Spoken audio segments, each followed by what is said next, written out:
국민을 세뇌 또는 굴복시키는 방법은 두 가지가 아닌가 싶습니다. 국가 권력을 통째로 장악한 이상 선거에서의 조작 등 부정은 식은 죽 먹기보다 쉬울 겁니다. 집권 4년 문재인 정권이 보여온 그간의 행태를 보면 투명성, 공정성 따위는 단 1만큼이라도 기대할 수 없습니다. 여권 후보군이 국민이 아닌 좌파 특히 대개문의 입맛만을 쫓는 것에는 경선을 통과하고 본선만 갈 수 있다면 조작과 부정으로 필승한다라는 계산이 깔려 있는 겁니다. 국민을 세뇌 또는 굴복시키는 방법은 두 가지가 아닌가 싶습니다. 첫째, 사전 여론조사의 편법을 동원하여 사전 여론조사와 본선의 득표율을 맞추는 겁니다. 국힘당이 정당 지지율 조사에서 문재인 정권 들어 처음으로 민주당을 앞섰다고 했나요? 이거 사실이 아니죠. 이해찬 시절 이미 국힘당이 추월한 적이 있었습니다. 그러자 이해찬이 여론조사기관에 고발까지 거론하며 겁박했습니다. 이후 여론조사는 말할 것도 없죠. 이런 부당함에 닥치고 있으면 또 당하는 겁니다. 여론조사와 본선의 결과가 상당히 일치한다라는 것은 대개문에게 무한의 공방 논리를 제공하겠죠.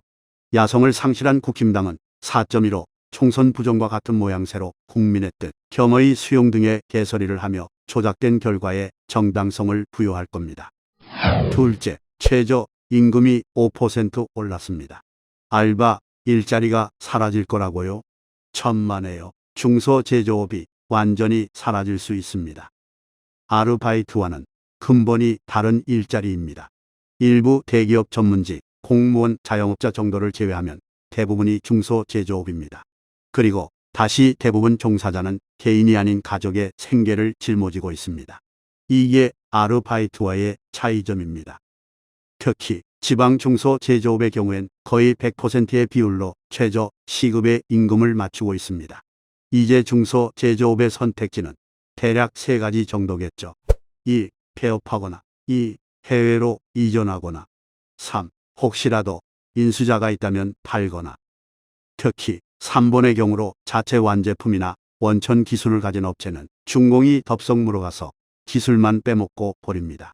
어쨌든 문제는 당장 생계에 필요한 수입이 사라질 수 있다는 것이죠. 기대할 건 뭐가 있을까요? 네, 역시나 좌파 정권의 국민 세금 유용, 즉 무차별적 현금 살포뿐입니다. 생계가 어려워진 국민의 기대가 커질수록 선거 조작과 부정은 더욱 힘을 받게 되는 원리입니다. 당장 피해자는 윤석열이 되고 있군요. 차츰 야권 전체로 확산되겠죠.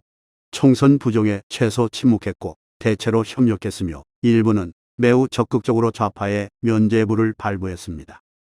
이준석, 정규재, 조갑재 등등 진지하게 묻고 싶습니다. 당신들은 진정으로 내년 대선이 공정하게 치러질 거라고 확신하나요? 이들을 하나로 엮으면 이렇게 평가할 수 있겠군요. 악의 고리에 속한 자는 어떤 억울함도 호소할 수 없다.